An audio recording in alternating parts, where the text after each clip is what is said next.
on behalf of my organization, Paradigm Initiative, I want to welcome all of us to this session where we'll be talking about bridging the digital divide for an inclusive digital economy.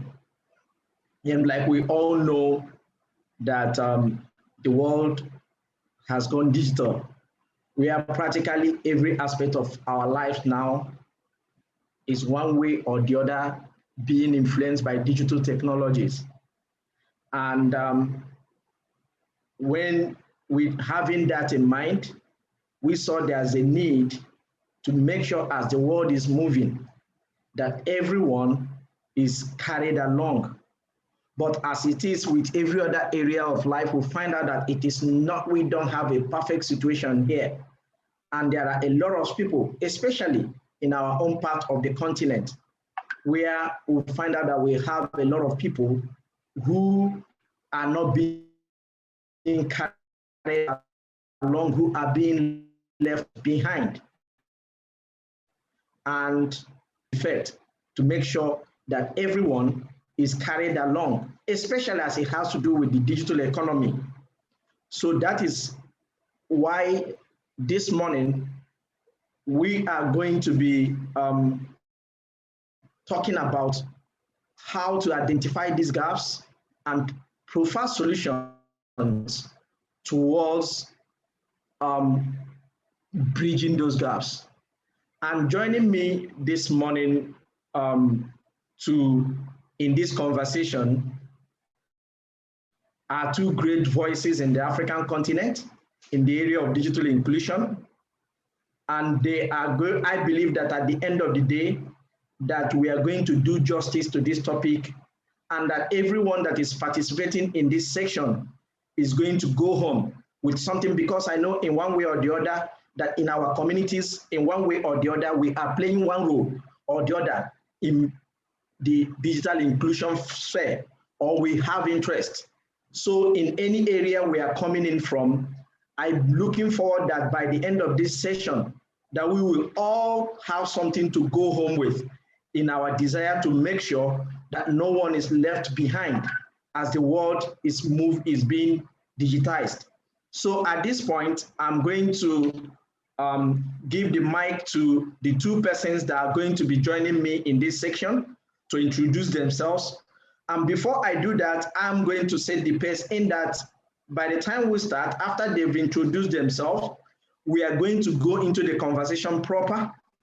And I'm going to advise everyone participating, please take advantage of the chat box. If you have questions, please drop them there. We will see them and we'll leave them, and we will be able to get them across to the speakers to respond to your questions. And by the time we are done with the conversations, we are going to also have a Q&A section where we will give people who are not able to drop questions here to be able to ask questions to the speakers and the organizers. This is how we are going to also be. If you have any question as the conversations are going on, please make sure you go to the chat section and drop your questions, and we'll be able to leave them and then respond to them. Thank you so much. And at this point, I'm going to give the mic to Dennis. They are to give a brief introduction of himself to the participants. Stephen, Dennis, the mic over to you.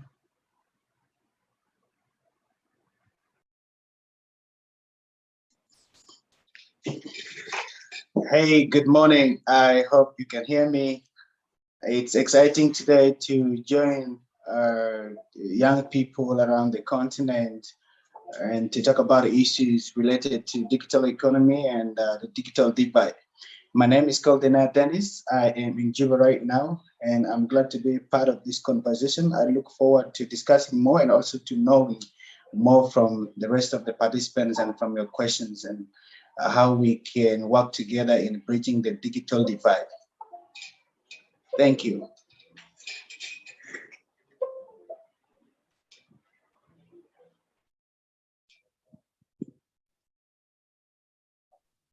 Wednesday, you are muted. Oh, thank you so much, Dennis. Thank you so much, Dennis. Looking forward to having a wonderful conversation this morning. And I will also want Nashilongo, my next speaker, to introduce herself to the participants. Hello, everyone, and good morning. I'm also very excited to be joining and meeting everyone today. I'm joining from Windhoek, Namibia, and Southern Africa. As usual, always excited to be engaging in continental issues. Et aussi, je suis très engagé sur des problèmes du continent.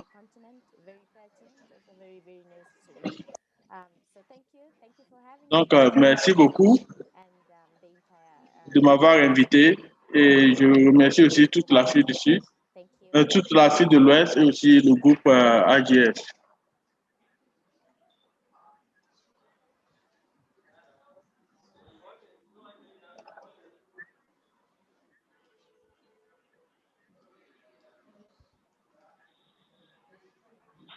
User, you might be. Hi, User, you're muted. Oh, yeah. So sorry. Désolé. Si nous disons que tout va bien, alors là, on ne se dit pas la vérité. C'est la raison pour laquelle aujourd'hui, nous allons bien discuter aujourd'hui. Et je voudrais commencer par, selon votre expérience que vous avez mentionnée ce matin, donc on voit que vous êtes très engagé dans ce business d'économie digitale. Et suivant vos interventions, vos travaux quelles sont les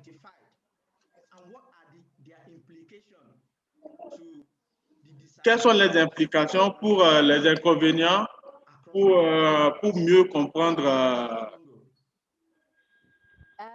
Thank you, Uweze, again. And merci. for the sake of the conversation, I'll try and limit. Donc, pour cette conversation, je voudrais supprimer ma vidéo parce que l'internet n'est pas, ma connexion n'est pas stable. Donc, commençons par un aperçu général sur l'économie digitale. La technologie digitale au niveau de ICANN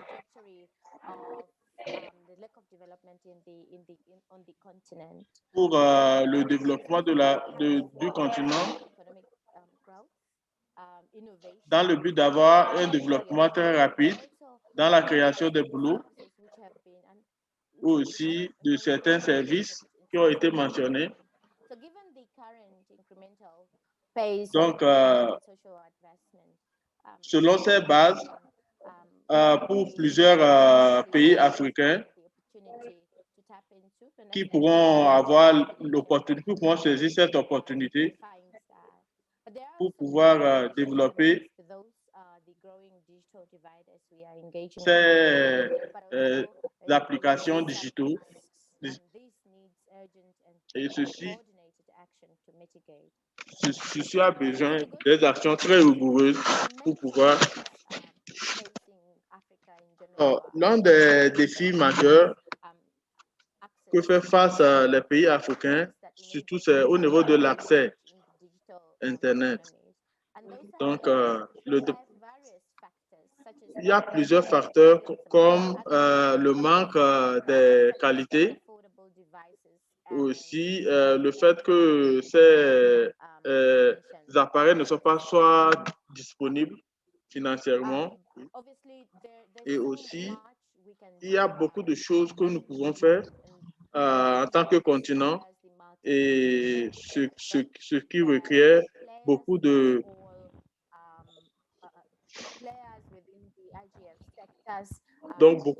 ce qui requiert beaucoup d'intervention au niveau de l'équipe de GF qui pourra nous permettre d'aboutir à ce développement au sein de cette économie digitale. Et aussi, il faut aussi mentionner les défis infrastructurels. Il y en a beaucoup. hein, beaucoup d'autres aussi. Nous avons aussi les problèmes de gouvernance et aussi le manque de certaines politiques,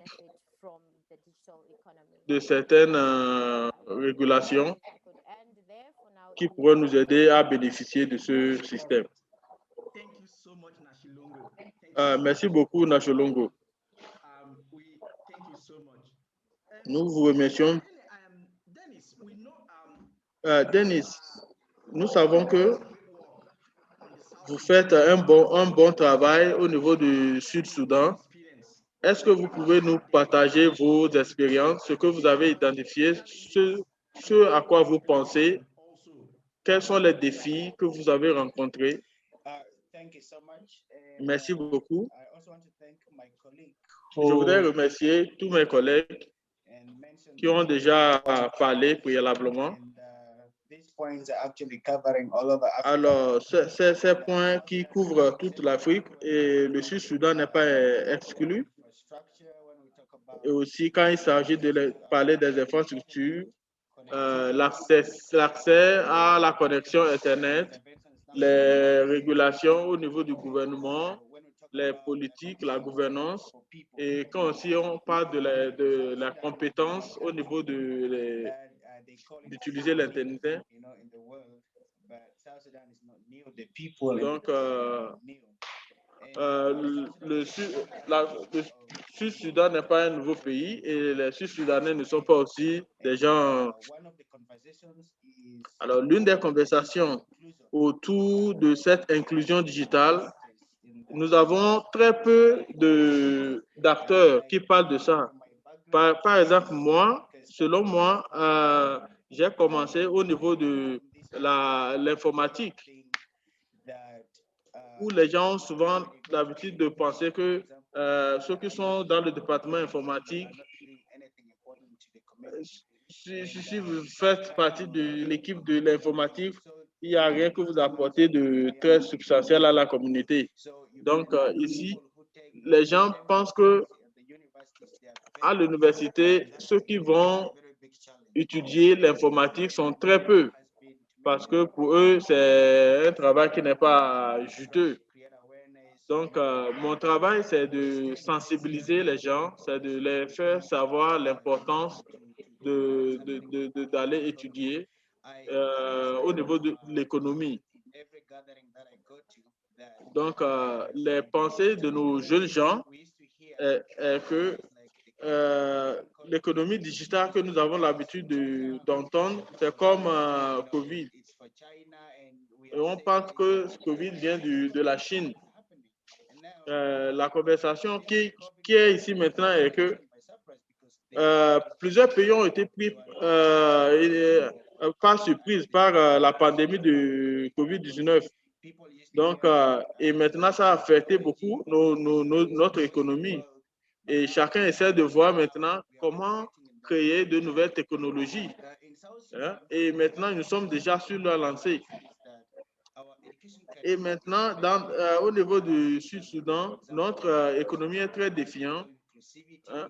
Quand il s'agit des mesures, nous avons aussi le manque d'éducation au niveau de l'informatique. Et aussi, nous avons trouvé que quand les élèves vont à l'université, ils n'ont pas la compétence, ils n'ont pas la qualité informatique pour pouvoir, parce qu'ils n'ont pas accès à l'informatique. Autre problème, aussi manque de compétition, manque de concurrence entre les fournisseurs d'Internet. Donc, il y a une monopolie d'Internet par un seul agent. Donc, il y a un manque de compétition à ce niveau. Donc, le manque de concurrence fait que ceux qui sont sur place saisissent cette opportunité pour augmenter les prix, ce qui fait que tout est cher. Peu de gens sont connectés à l'Internet et il y a beaucoup de défis. Et chaque jour, les gens se plaignent chaque jour de la cherté de la connectivité. Hein? Toutes les fois, les gens se plaignent que c'est trop cher. Mais la réponse au niveau des autorités est très lente. Les gens, ils semblent ne pas avoir une solution immédiate. Donc, maintenant, la compensation que nous avons maintenant au Sud-Soudan est que le gouvernement essaie de... Est-ce que les gens au niveau du gouvernement sont prêts à faire avancer les choses? Hein? Quand nous avons aussi l'octroi des visas en ligne, donc il y a... C'est pourquoi la question, est-ce que les gens ont vraiment la compétence pour pouvoir utiliser ces connexions? Donc, l'un des défis majeurs, c'est au niveau de la compétence à utiliser l'Internet. Donc, ça a été beaucoup de défis pour moi que je pourrais mentionner ici en ce qui concerne l'interprétation au niveau du gouvernement avec les régulations, les politiques, des informations, aussi au niveau de la sécurité, cybersécurité. Donc, tout ça là n'est pas encore bien mis en place dans le pays. Donc, s'il y a encore d'autres choses, je vais intervenir plus tard.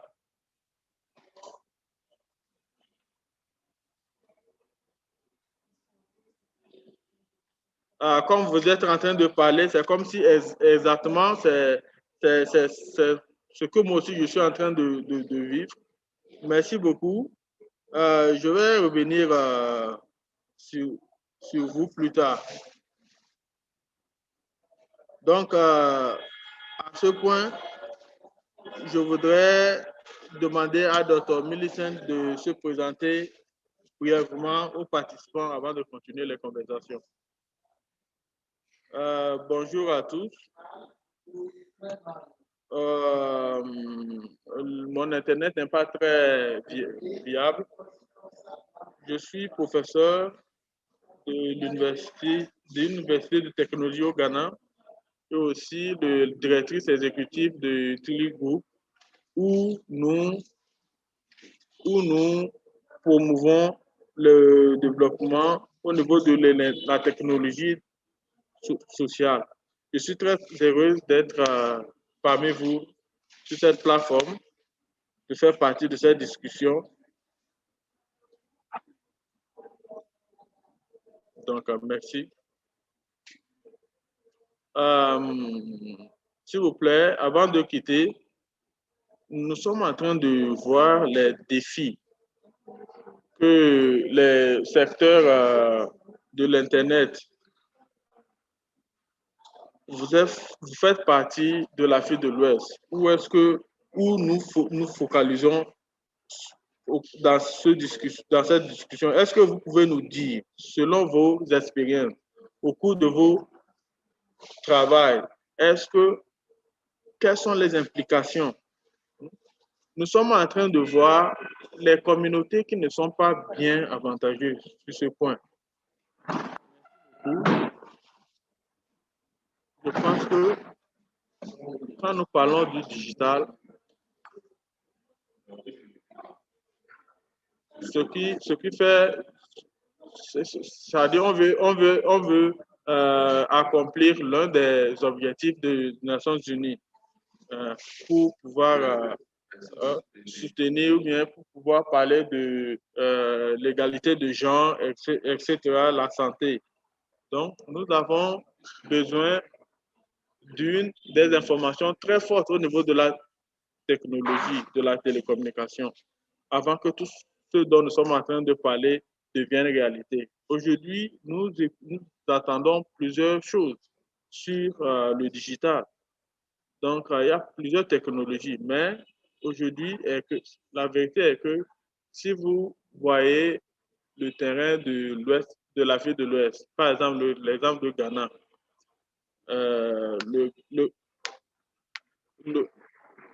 Le Ghana est premier quand il s'agit d'utiliser les technologies Internet. Mais le problème est que,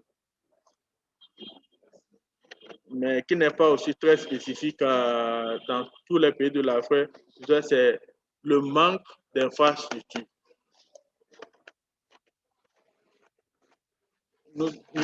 J'accepte que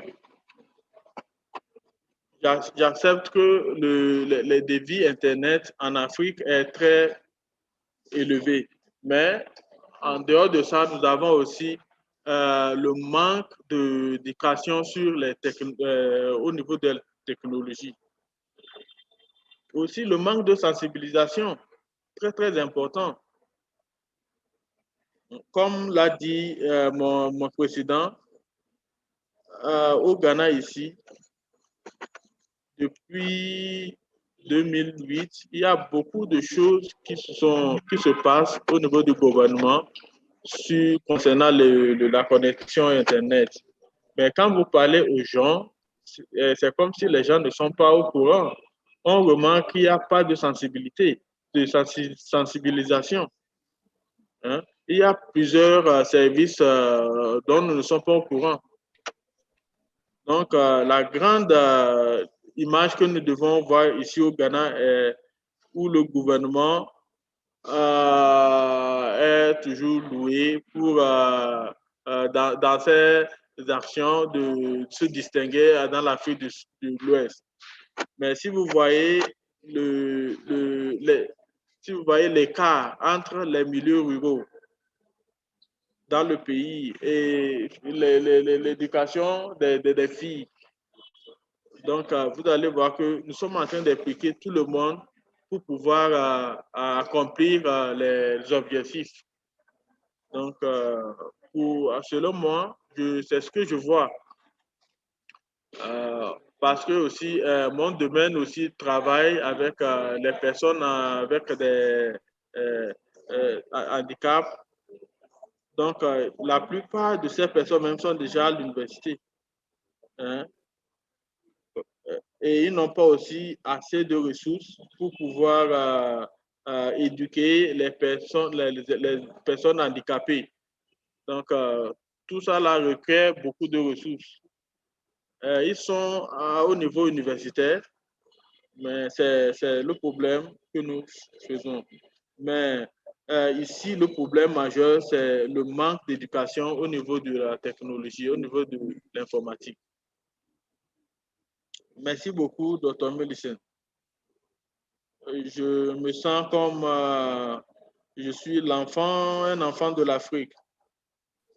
Tout ce que vous êtes en train de dire ici, c'est ce que nous sommes en train de vouloir discuter. Donc, vous allez trouver que tout ce que vous dites, pendant la pandémie,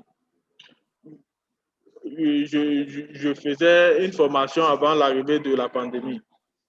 Et nous avons constaté que dans nos efforts pour voir que la formation continue, même si tout le monde était chez lui. Mais nous avons constaté que nous avons même fourni la connexion Internet, même avec tout ça, même avec tous nos efforts, pour que la formation continue en ligne.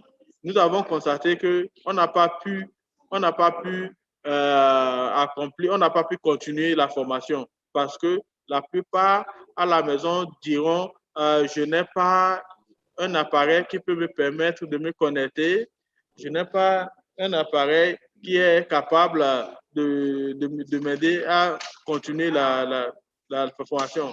Autre chose aussi, c'est le manque de sensibilisation. Hein? Il y a plusieurs plateformes que nous avons créées, mais ils ne savaient pas comment les utiliser. Hein? Ça a été un défi très majeur pour nous. Hein? Malgré tous nos efforts, nous avons constaté que ces défis nous ont empêchés d'accomplir notre mission. Donc, et nous avons maintenant remarqué que c'est le même problème partout dans la sous-région. Donc, une chose, c'est d'identifier les problèmes. Deuxième chose, c'est comment résoudre ce problème. Donc, c'est la raison pour laquelle nous sommes ici aujourd'hui. Qu'est-ce que nous devons faire pour pouvoir résoudre ce problème? Nachilongo, je reviens à vous plus tard. Qu'est-ce que vous pensez qu'on peut faire pour pouvoir résoudre ces défis qui ont été identifiés ici, et même ceux que nous n'avons pas encore identifiés? Merci, Iwose. Je voudrais compléter les contributions de mes collègues concernant l'éducation en général, avant que je ne puisse répondre à ce qu'on doit faire. Nous avons récemment observé que la compétence informatique au niveau de notre éducation n'est pas un nouveau sujet, ce n'est pas une priorité. Tout d'abord pour l'enseignant, pour aussi l'étudiant. Donc, c'est comme si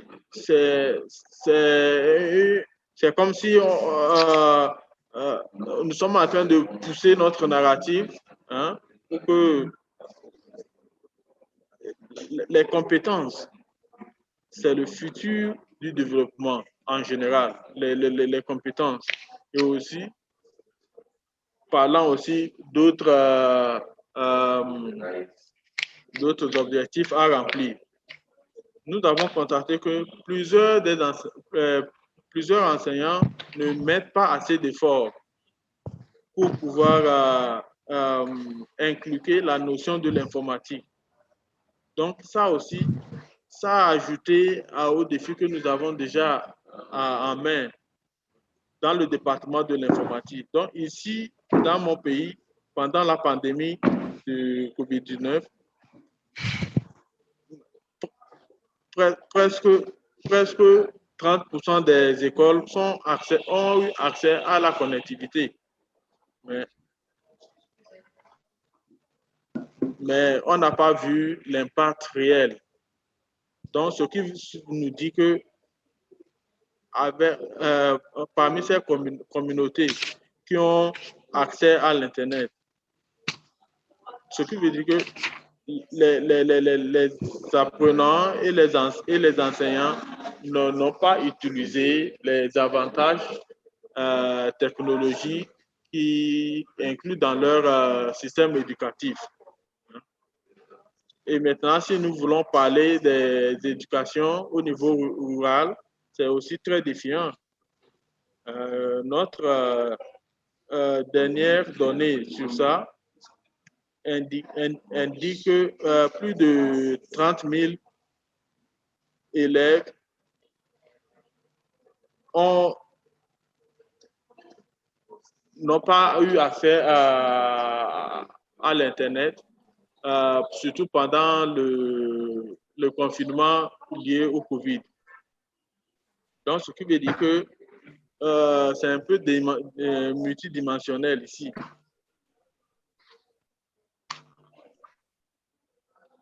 Aussi, quand on veut parler au niveau de l'infrastructure, il faut aussi mentionner aussi la qualité, les compétences.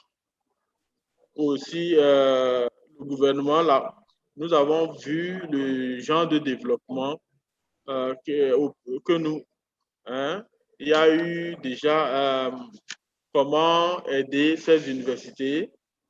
Il y a certaines universités qui sont même qui ont même voulu contribuer au niveau de l'informatique, le département de l'informatique. Mais le problème est que, à part les villes qui sont déjà connectées, comment est-ce qu'on peut engager d'autres communautés qui ne le sont pas? Comment est-ce que nous pouvons sortir des villes généralement connectées pour toucher les autres parties? Donc, c'est pour moi, le secteur privé a plusieurs choses à faire ici, a plusieurs travaux à faire. À part les responsabilités sociales, je pense que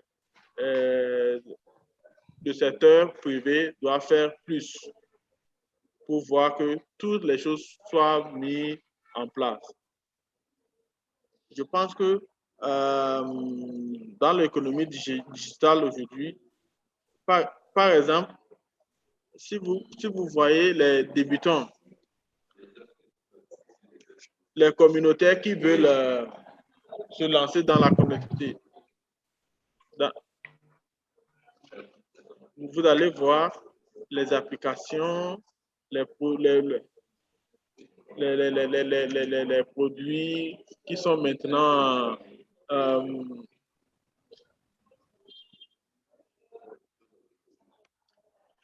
donc je pense que c'est très important et nous devons maintenant investir dans le secteur d'innovation pour pouvoir aider les gens qui sont vraiment qui ont des rôles clés à jouer, hein,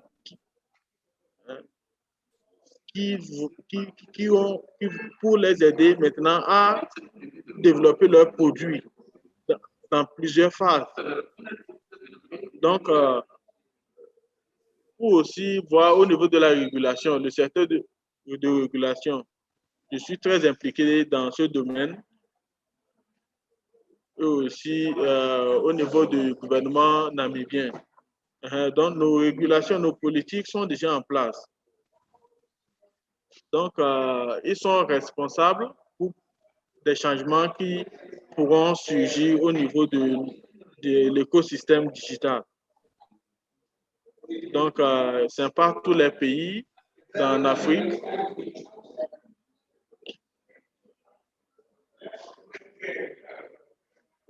qui doivent faire beaucoup de politique. Aussi, il faut parler aussi de la cybersécurité. Donc, nous avons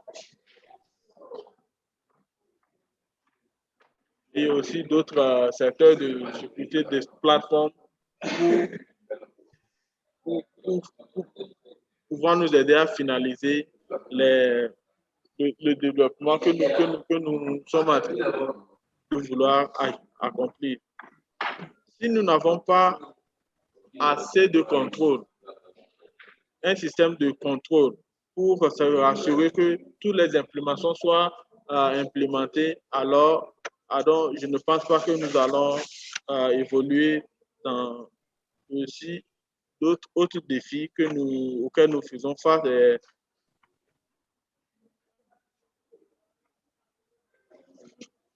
Tout ça là font partie des défis, des composants dont nous sommes en train de parler ici.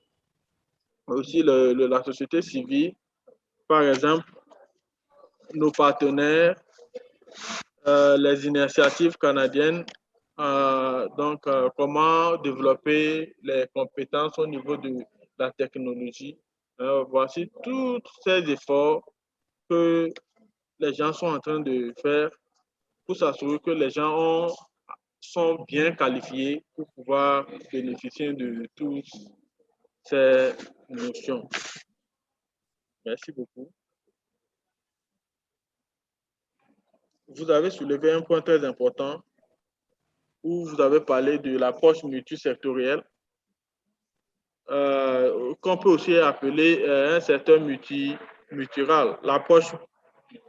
La plupart de ces défis donc, que nous avons constatés,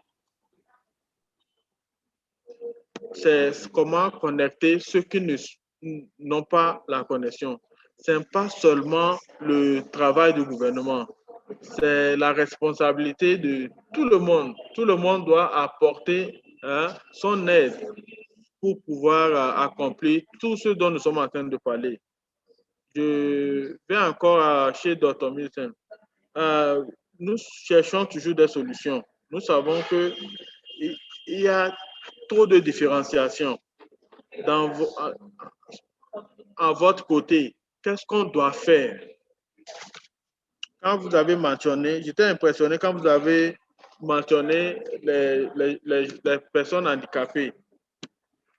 Quand nous parlons d'inclusion, ces gens font partie de l'inclusion qu'on doit avoir. Et quand on parle des personnes handicapées, on tend souvent à les mettre un peu de côté.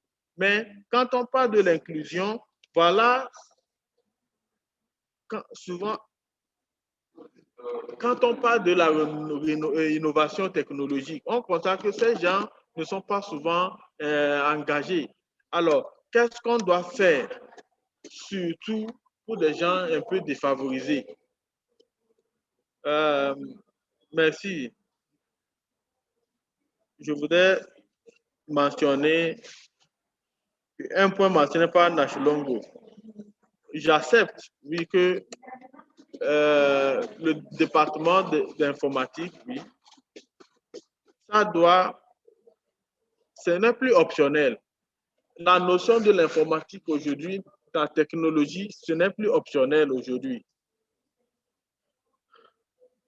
Donc, au fur et à mesure que nous évoluons, on doit aussi le secteur de l'informatique doit devenir obligatoire dans les écoles. Il ne faut pas aussi oublier que d'autres choses qui se passent dans d'autres parties du monde. Ici au Ghana, il y a certains groupes qui veulent résister à la technologie. Seulement pour des raisons religieuses. Ils ne veulent pas utiliser la technologie. Donc, toutes ces superstitions, toutes ces croyances tendent à affecter le développement de la technologie dans ces communautés. Imaginez, vous voulez engager quelqu'un qui n'y croit pas à la technologie. Aussi, pour évoluer, ici au Ghana, dans les années 2008, quand nous avons commencé par mettre en place l'Internet, les transactions économiques en ligne, donc c'était comme si on a eu plusieurs actes, plusieurs régulations en 2012, mais le problème a été toujours la volonté de renforcer d'implémenter ces implémentations, la volonté de renforcer ces implémentations. Nous avons aussi des politiques qui qui tiennent en compte des personnes handicapées, hein, en conformité avec les exigences des Nations Unies. Mais il y a aussi beaucoup de choses à faire. Mais il y a beaucoup de choses et nous sommes toujours en arrière quand on parle des personnes handicapées. Donc, pour moi, pour mieux cerner la notion de la technologie digitale, c'est voir quelle est la qualité des équipements, des gadgets. On peut avoir des choses en ligne. Les gens vont...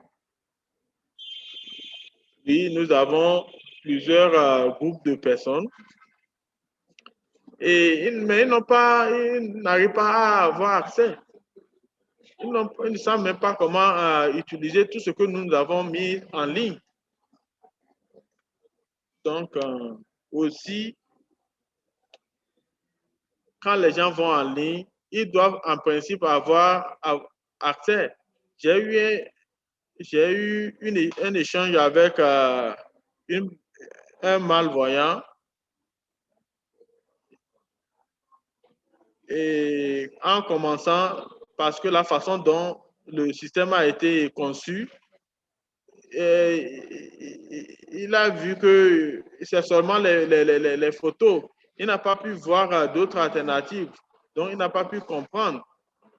Donc, voici, on doit mieux détailler tout ce que nous mettons en ligne comme produit. Donc, on doit aussi, il faut parler du secteur de la conception, ceux qui conçoivent tout ce système. Il faut aussi comprendre la conception pour mieux utiliser l'équipement. Donc, quand vous quand vous concevez un appareil, il faut aussi savoir que ce n'est pas pour vous, mais c'est pour d'autres utilisateurs. Donc, peut-être essayer de créer une sensibilisation à ce niveau pour mieux cerner le problème de comment utiliser ces appareils dès que nous sommes en ligne. Donc, chaque fois que nous faisons des formations à des personnes handicapées, et aussi chacun peut facilement aider ou bien engager toutes ces personnes. Donc, quelqu'un qui ne peut pas voir doit vraiment être formé pour voir. Quand il l'utilisait, il voyait tout était bien, il voyait tout. Maintenant qu'il ne peut plus voir, comment est-ce qu'il doit utiliser l'Internet, hein? Pour que la personne ne devienne pas une liabilité demain. Donc, il faudrait qu'on fasse des formations à des personnes malvoyantes. Donc, moi, je pense qu'il y a beaucoup de choses, il y a encore beaucoup de choses à faire. Hein?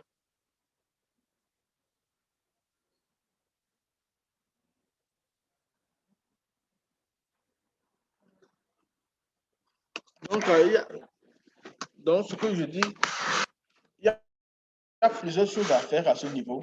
Il y a aussi dans nos langues locales maintenant, il faut aussi voir quel accent. Hein? Donc, investir aussi à ce niveau est très important. Voici des défis que nous rencontrons ici. Je m'arrête ici pour le moment.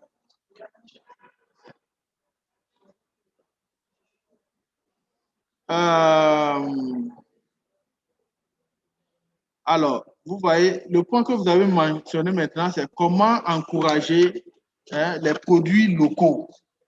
Hein? Et maintenant, si vous continuez pour développer les innovations au niveau local,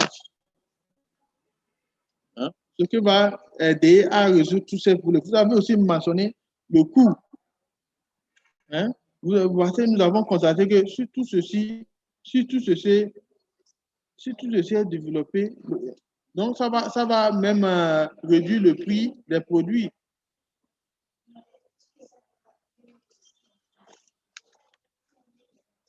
Nous avons besoin de développer les compétences locales.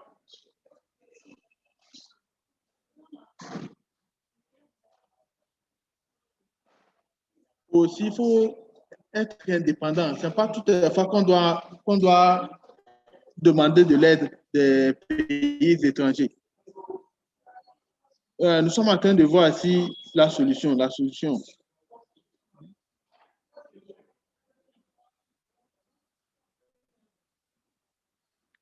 Alors, qu'est-ce que nous devons faire pour résoudre tous ces défis?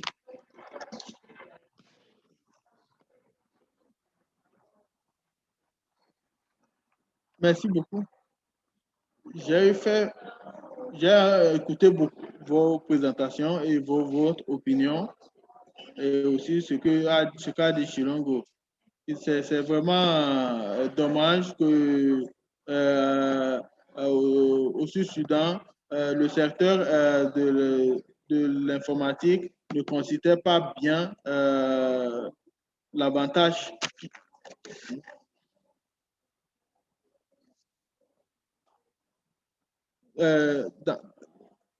Alors, nous avons des matières dans nos curriculums, mais ils ne mettent pas beaucoup de l'emphase sur ça. Donc, seulement les apprenants apprennent le sujet tout juste pour réussir aux examens. Mais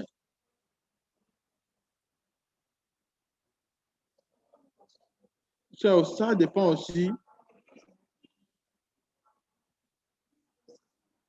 si vous avez des gens dans des milieux urbains qui n'ont pas de compétences, eux aussi, si vous regardez le genre, dans la plupart des villes, c'est les hommes qui ont plus accès à la connexion. Donc, voici des défis que nous pouvons voir. Qu'est-ce que nous devons faire? Dans des pays occidentaux, quand nous parlons des solutions digitales, des innovations, maintenant, les conversations sur l'agritech, la santé digitale, le e-commerce, les solutions. La question est que, qui va le faire? Voici la grande question, qui va le faire? Donc, des conversations, j'ai constaté que c'est très important de mettre l'accent sur l'éducation. Pas à 100%, mais nous pouvons engager les universités et faire la sensibilisation pour que les gens puissent savoir que l'informatique est très important. Donc, ça va nous aider à rendre tout ce que nous faisons très facile. L'informatique doit être un objet clé. Donc, on doit avoir beaucoup d'accent sur ce secteur, l'innovation, l'informatique. Et aussi, quel genre d'innovation on doit y apporter. Je suis très excité que le Ghana, le Nigeria, ont des innovations très avancées à ce secteur. Quand je vois au Ghana les jeunes gens utiliser la connexion facilement, je me sens toujours un peu...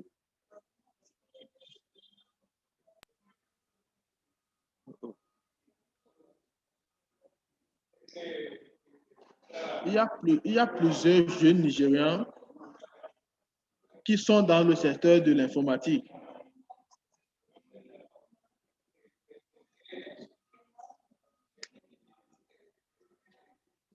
Donc, au Nigeria, vous allez constater que presque tout est fait maintenant en ligne. Donc, on doit créer beaucoup de sensibilisation, faire comprendre aux gens que la technologie est la norme d'aujourd'hui. Et aussi, quand le Twitter a été supprimé au Nigeria, mais les gens ont découvert d'autres applications. Les gens ont vite développé une autre application qui s'utilise. Mais aussi le gouvernement, est-ce que le gouvernement est vraiment sérieux à investir dans la technologie? Voici les questions que nous devons nous poser. Est-ce que le gouvernement est vraiment sérieux à promouvoir le développement de la technologie? Ce que je vais dire est que ces points très complexes doivent utiliser les avantages qu'ils ont pour... je suis très content que j'ai une équipe de jeunes universitaires avec qui je travaille et nous circulons d'agences nous allons dans plusieurs agences pour leur faire savoir pourquoi ils doivent utiliser l'Internet, la technologie. Donc, il y a beaucoup de choses à faire. Quand on parle de gouvernement, et nous, les individuels, et dernièrement, dans vos maisons, je veux croire que la plupart est mariée. Est-ce que vous avez des connexions chez vous à la maison? Est-ce que votre femme aussi a accès à l'Internet? Ou bien si vous êtes le seul? Donc, on doit commencer de notre maison. Est-ce que la famille est connectée avant de sortir, avant d'aller dans les écoles, avant d'aller dans la communauté, dans la société. Donc, si on veut parler des religions de l'Église, au Nigeria, dans les autres pays, ils ont même des messes en ligne. Et on célèbre les messes en ligne. Tout ça là crée beaucoup de sensibilisation et c'est très important. Merci beaucoup. Même vous avez déjà soulevé des points que je voulais aborder. Comme on dit souvent, la charité bien ordonnée commence par soi. Est-ce qu'on doit seulement parler? Est-ce qu'on ne doit pas faire quelque chose? Vous avez mentionné le rôle de chacun, le rôle du gouvernement. Et aussi un point qui m'a été très important, c'est le manque de la création de sensibilité.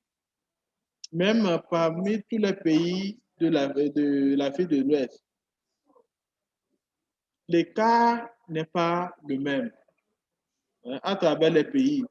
Mais une chose que nous voyons est que notre focus sera sur la sensibilisation. Comme l'a dit Dr. Minicen, j'ai vu un business, au Nigeria, j'ai rencontré un homme d'affaires qui dit, quel que soit le cas,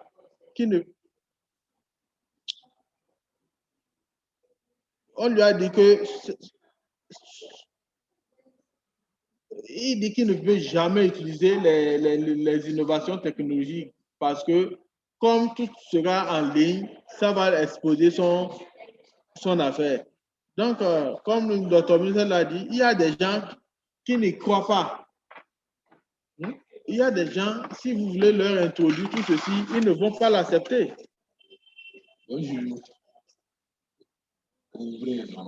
Donc, la sensibilisation dont nous parlons ici doit couvrir tout ce secteur. À ce point, je voudrais que nous activions nos micros.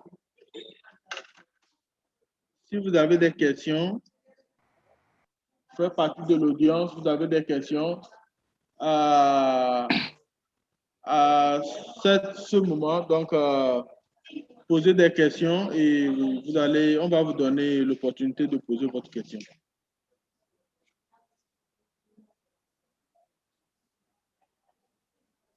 Je vois Mohamed San.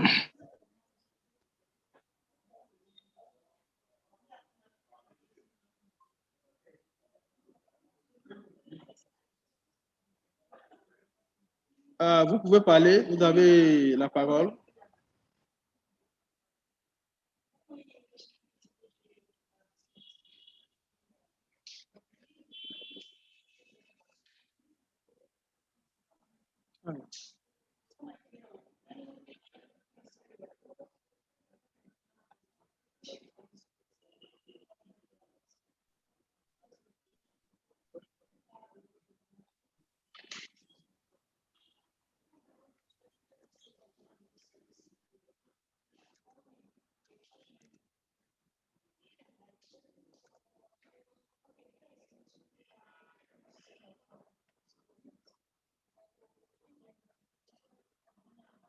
Vous pouvez, voilà, alors, utilisez seulement votre audio.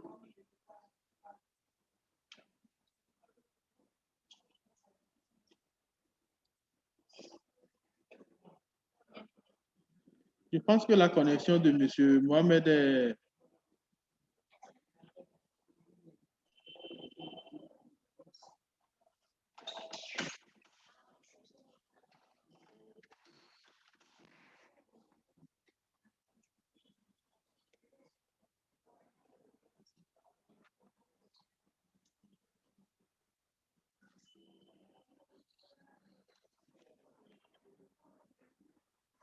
Monsieur Mohamed, on ne vous saisit pas clairement.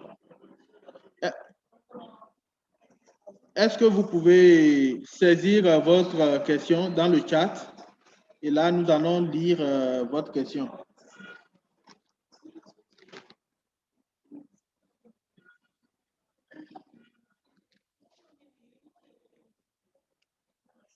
Alors, Monsieur Enoch, vous pouvez poser votre question. Merci beaucoup. Oui, on peut vous écouter.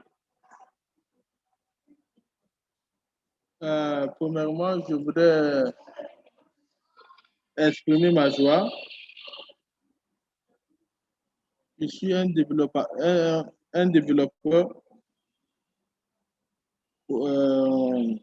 et je travaille pour le développement de l'Internet. Je voudrais poser cette question. Donc, j'ai constaté que le problème digital au niveau de notre économie. Donc, je discutais avec un diplômé secondaire ici au Ghana et elle ne sait même pas ce qu'on appelle Browser. Et cette personne a un téléphone qui est connecté à l'Internet. Et je lui ai demandé à quoi te sert ton portable. Et elle dit c'est seulement pour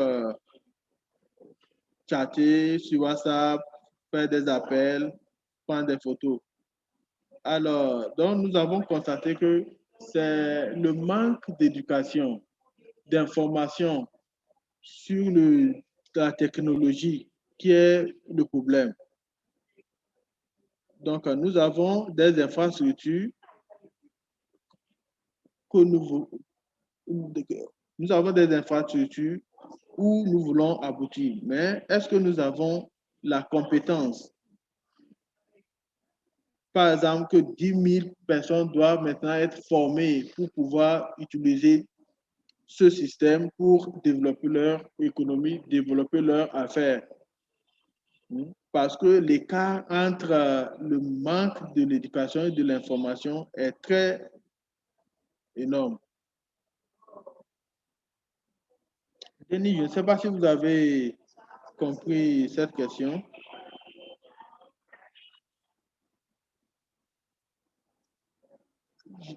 Je n'ai pas bien compris sa question. Enoch, s'il vous plaît, répétez votre question. Allez tout droit à la question. Ma question est...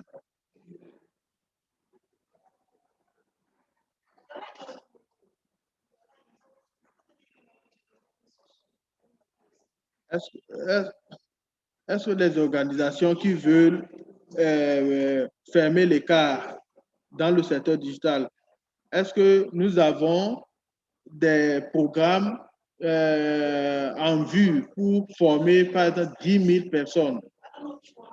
Est-ce que nous avons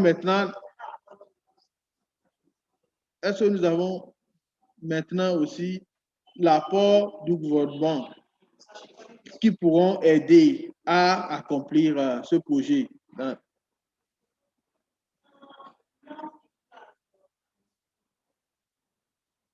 Merci beaucoup pour cette question. Je vais essayer de répondre et aussi, vous pouvez aussi ajouter. Vous avez parlé des infrastructures et la connexion.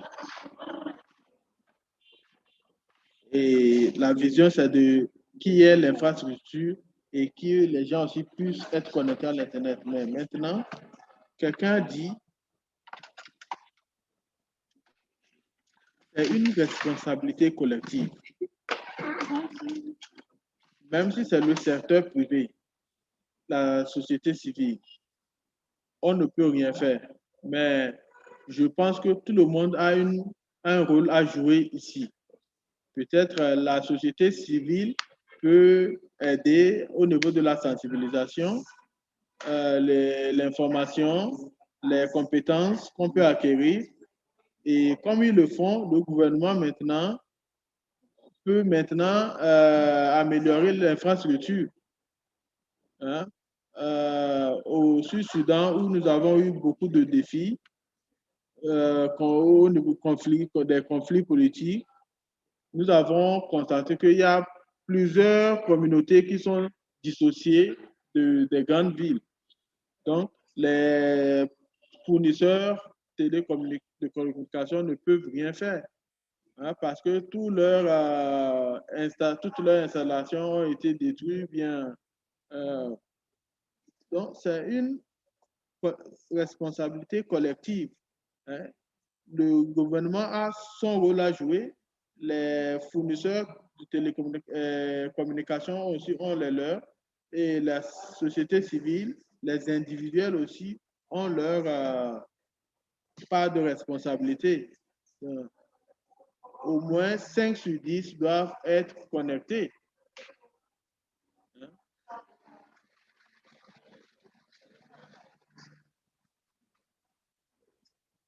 Donc, pour fournir toutes ces opportunités aux gens de pouvoir développer leur business. Voici tout ce que je voulais dire. Dr. Milichin, est-ce que vous voulez ajouter quelque chose? Je voudrais seulement ajouter quelque chose, brièvement. Malheureusement, je ne vois pas que nous avons tous ces obstacles. Les problèmes avec le gouvernement, le manque d'infrastructures. Comme je l'ai dit, l'accès aux infrastructures n'est pas trop développé, n'est pas très important. Spécialement au Ghana ici, l'éducation n'est pas le problème, mais parce qu'il y a plusieurs personnes qui sont presque éduquées. Le niveau de l'instruction au Ghana est un peu bien. Donc, je pense que à ce qui concerne le niveau individuel, nous devons considérer, si par exemple le secteur de l'informatique dans les écoles secondaires, que la matière devienne obligatoire et cela va beaucoup aider. Ça ne doit plus être optionnel. Donc, les directives, les régulations qui doivent venir du gouvernement et vous les mettez dans les syllabes à l'école et ça se passe ici. Hein, il y a des discussions en ville qui sont organisées où on montre aux enfants comment utiliser la technologie pour retirer de l'argent, pour envoyer des messages, etc. S'il vous plaît, Enoch, pour complémenter ce qu'ils ont dit, Nachilongo qui dit c'est bon d'avoir cette idée d'approche multidimensionnelle. Donc, nous avons, à part cela, nous avons aussi nos régulations, nos systèmes d'inclusion. Mais nous n'allons pas s'arrêter là. Ce que nous pouvons faire sera très limité. Donc, ce que nous faisons, c'est de mettre pression sur le gouvernement pour qu'il puisse faire des propositions et pour qu'on puisse nous donner des options, des propositions que nous allons implémenter. Nous avons tous des responsabilités ici, soit par des sensibilisations, ou bien soit par mettre pression sur le gouvernement, ou bien parce que tout ce que nous faisons, dans tout ce que nous faisons, si nous n'avons pas une politique qui est sereine, on ne pourra pas accomplir notre tâche. Donc, ce que moi je fais, et suivant le travail des autres, les programmes d'inclusion et aussi engager le gouvernement à intervenir, hein, pour que toutes ces choses soient mises en place. Merci. Nous allons donner la parole à Vivette. Merci. Est-ce que vous m'entendez? Je voudrais seulement dire, j'ai vraiment aimé toutes ces conversations. Nous partageons les mêmes défis en tant que pays africain. Et je voudrais suggérer que nous focalisions sur ces défis. Merci à Dr. Millicent qui a mentionné que l'implémentation des politiques, c'est un défi très majeur. Et j'ai vu que c'est ce que nous partageons ensemble. Est-ce qu'on peut implémenter vite les politiques, hein, pour pouvoir augmenter l'éducation? Et si tout le monde est en mesure de faire tout ceci, alors ma question est que est-ce qu'il y a une suggestion ou bien quelqu'un dans ce forum, comment suivre les implémentations, comment procéder à ces implémentations pour pouvoir résoudre tous ces défis? Est-ce qu'il y a des suggestions? Merci beaucoup. Je pense que, comme nous l'avons dit, c'est une approche multisectorielle, pas seulement au niveau du gouvernement, mais quand on parle de l'implémentation, il y a plusieurs niveaux d'implémentation. Nous devons être tous impliqués. Personnellement, chaque opportunité que j'ai pour parler de l'inclusion digitale, je parle beaucoup de ça. Si vous venez dans mon institution ici, là où j'enseigne, vous allez constater que des personnes très qualifiées veulent faire un programme, mais malheureusement, on n'a pas un laboratoire adéquat pour ça. Donc, j'ai toujours mentionné ceci. J'ai toujours travaillé pour voir comment est-ce que cette politique des personnes handicapées puisse voir le jour. Donc, c'est pourquoi je voudrais que le gouvernement puisse prendre ce système au niveau de l'éducation très sérieux, hein, pour s'assurer que cette institution, qui est une université, et aussi les universités publiques, soit ouverte à tout le monde, hein, à tous ceux qui veulent venir. Donc, maintenant, nous, en tant que... Donc, par exemple, comment est-ce que ces personnes handicapées peuvent être s'inscrire dans le système? Donc, vous voyez, donc maintenant, des fois, quand on veut faire des demandes, on demande est-ce qu'il y a un handicap que vous devez signaler? Mais aujourd'hui, on essaie de changer cette forme de... Donc, l'implémentation vient dans différents niveaux. Présentement, je parle à un directeur municipal du gouvernement pour voir est-ce qu'on peut nous installer un laboratoire où les personnes handicapées peuvent être confortables ou peuvent se sentir qu'ils ont les mêmes opportunités, les mêmes égalités. Donc, selon moi, nous avons plusieurs rôles à jouer. Et quand vous parlez aux gens, c'est qu'ils ne sont pas au courant de ce que vous êtes en train de dire. Donc, quand vous dites à quelqu'un, est-ce que tu peux m'expliquer comment utiliser l'ordinateur? Hein? Et voilà, c'est une approche multi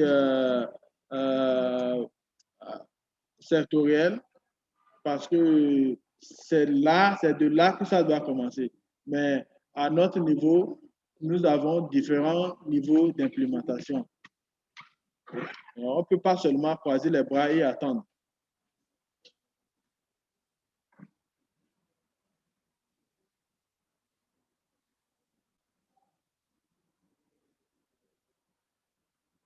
Vous pouvez activer votre micro et poser la question.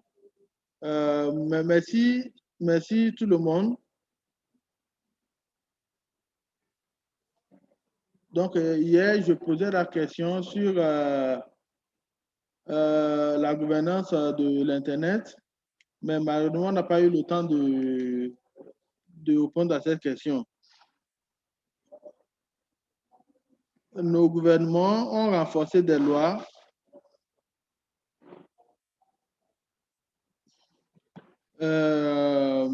donc hier, je voudrais savoir comment ça se fait parce que ça a été réduit en 3 dans les autres pays. Je voudrais savoir comment ça se fait dans les autres pays. Pourquoi je pose la question est que la plupart des gens qui habitent dans les milieux ruraux n'ont pas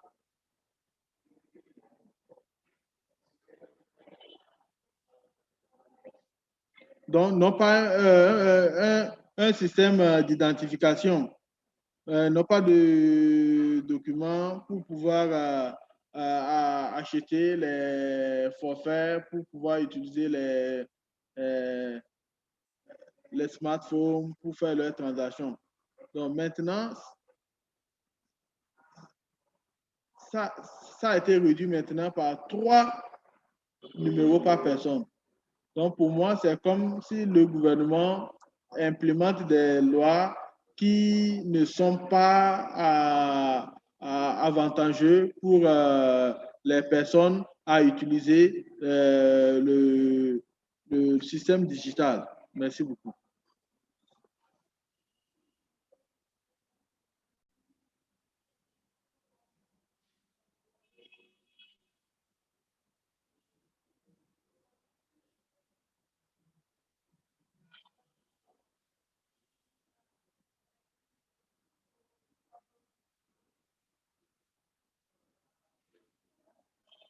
Comme vous me... Alors, je vous donne un exemple ici. Dans mon pays, au Nigeria, ici, il y a une régulation qui dit, quel que soit là où vous êtes dans le pays, vous devez être capté par le système d'identification nationale. C'est même un risque ici, au Nigeria, d'inscrire quelqu'un à partir de votre numéro parce qu'on peut on peut voler votre numéro et aller commettre un crime. Et quand un crime est commis avec votre numéro, vous êtes le coupable. C'est vous qu'on va arrêter. Vous serez responsable. Donc, ça dépend de l'angle où nous parlons. Quand on parle de l'inclusion, on ne va pas seulement voir les dangers qui peuvent y susciter. Mais quand on parle de l'inclusion, on parle de celle qui n'a pas de risque. Si le gouvernement dit de se limiter à 3, ce que nous devons voir maintenant, c'est que le gouvernement puisse avoir cette capacité d'inclure toutes ces personnes dans les milieux ruraux. Ce que le gouvernement essaie de faire ici, c'est pour aussi, au Nigeria, c'est pour aussi notre propre sécurité. Aussi, au cas où il y a un crime, qu'on puisse facilement détecter le criminel. Donc, ce que nous allons faire, le type d'engagement que nous allons avoir, c'est d'engager le gouvernement. C'est de travailler avec le gouvernement pour qu'il puisse inclure toutes ces personnes dans les milieux ruraux. pour qu'ils puissent utiliser leur propre téléphone à faire leur travail. C'est une bonne approche, même si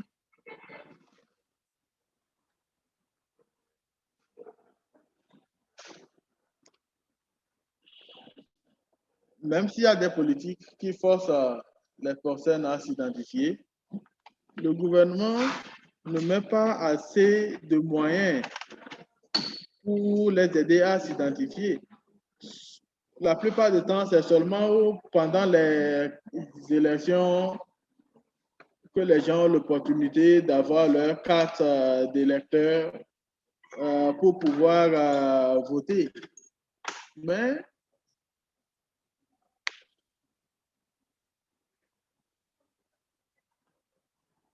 ce qu'on peut faire, c'est identifier chaque citoyen. C'est de pouvoir identifier chaque citoyen comme le font les pays développés. C'est pourquoi les gens sont souvent... Voilà, c'est pourquoi les gens sont un peu...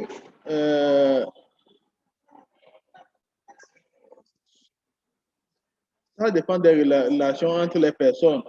Parce que si, par exemple, je n'ai pas les moyens, mes enfants peuvent m'aider à m'acheter, à être connecté. Donc, les communautés qui n'ont pas ce système d'identification sont complètement exclues du réseau. Donc, je vais... par exemple, si je suis éduqué, je dois faire un effort pour que mes parents aussi soient inscrits.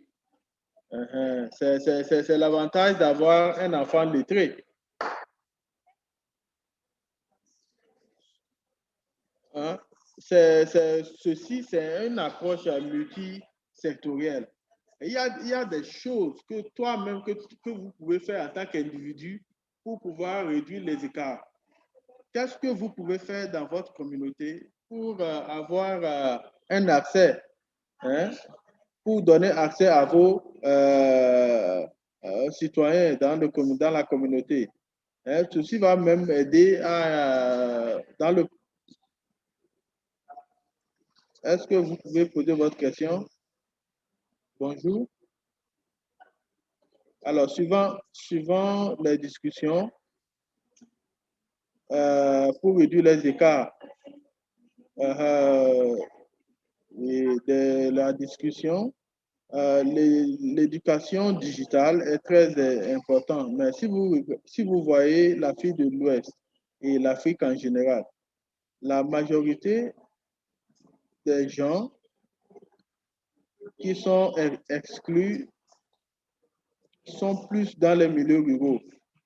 Et ces personnes ont leur langue locale, leur dialecte. Comment est-ce qu'on peut les impliquer? Comment est-ce qu'on peut les aider à être inclus dans l'économie digitale?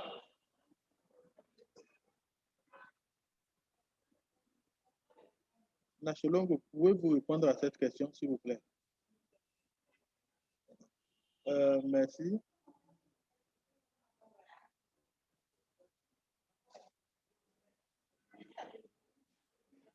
Le problème de linguistique a été un défi très majeur, comme nous l'avons mentionné, et je suis très contente que vous avez pu mentionner ceci.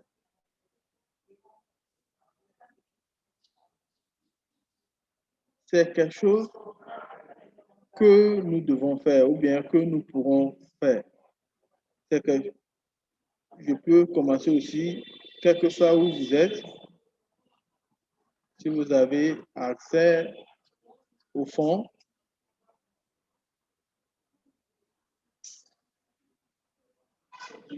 ou bien à un projet qui se focalise sur le problème de linguistique. Ce que nous pouvons dire que il y a aussi beaucoup d'améliorations en ligne au niveau des langues pour pouvoir utiliser les langues qu'ils comprennent. Donc, il y a des vidéos, il y a des YouTubers qui ont beaucoup de vidéos en plusieurs langues. Les gens n'arrivent pas à se connecter à cause de cette barrière linguistique. La langue devient ici un défi.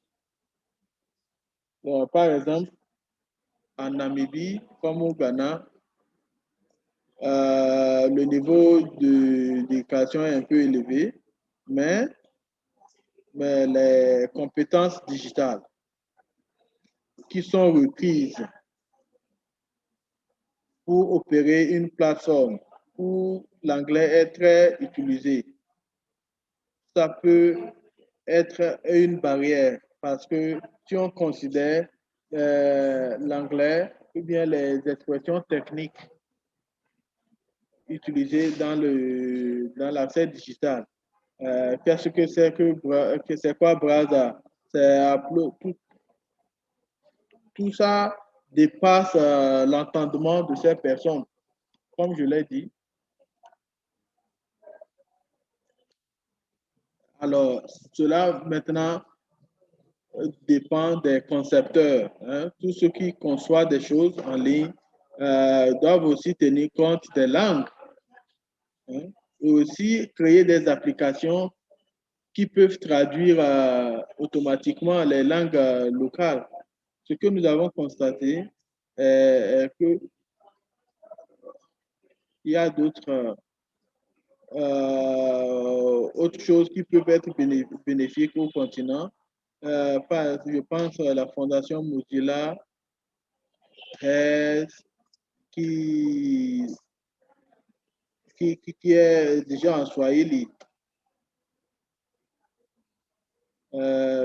Pour voir aussi la langue qui est plus parlée sur le continent pour réduire l'écart linguistique.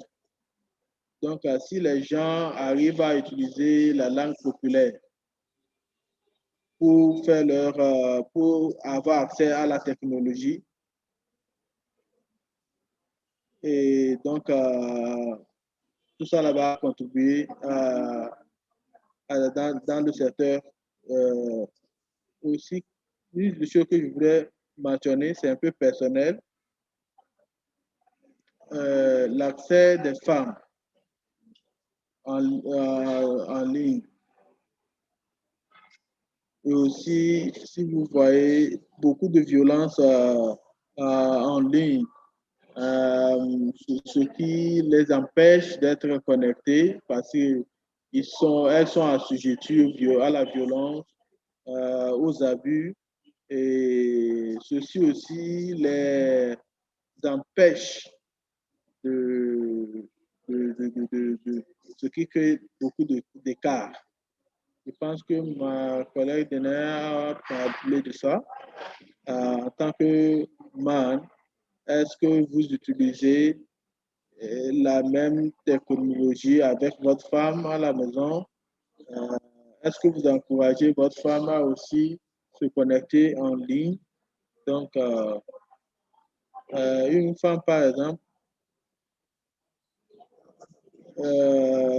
s'affirmer en ligne devient de plus en plus un peu difficile parce que votre beauté, votre aperçu est souvent utilisé pour des contre-arguments en ligne. Donc, il y a plusieurs dimensions que nous devons donc, vous allez constater que le docteur Musicien insistait beaucoup en ce qui concerne les malvoyants et les Donc, tout ceci doit être pris en compte pour voir que le système digital avance et aussi se développe et pour pouvoir réduire tous ces défis concernant l'accès. Merci. Merci beaucoup, Nachilongo. Donc, je considère ceci. Nous avons quelques secondes seulement. Je vais demander, Dr. Millicent, et s'il vous plaît, comprenez-moi.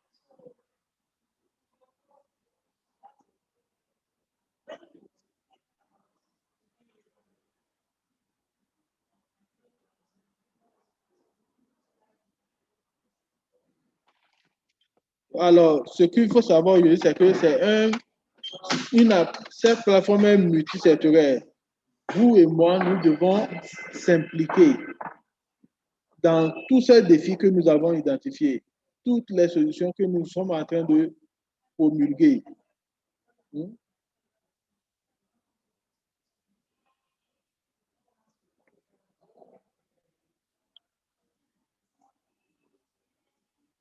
Même pour localiser tous ces commentaires.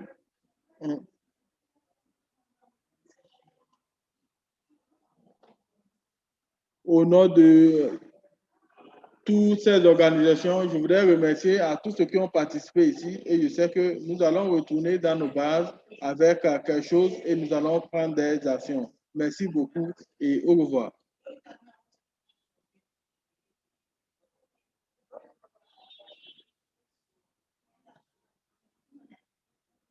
Merci beaucoup.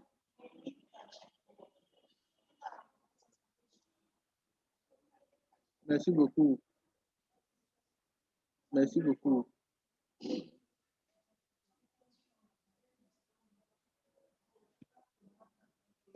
Merci beaucoup, Monsieur Eze.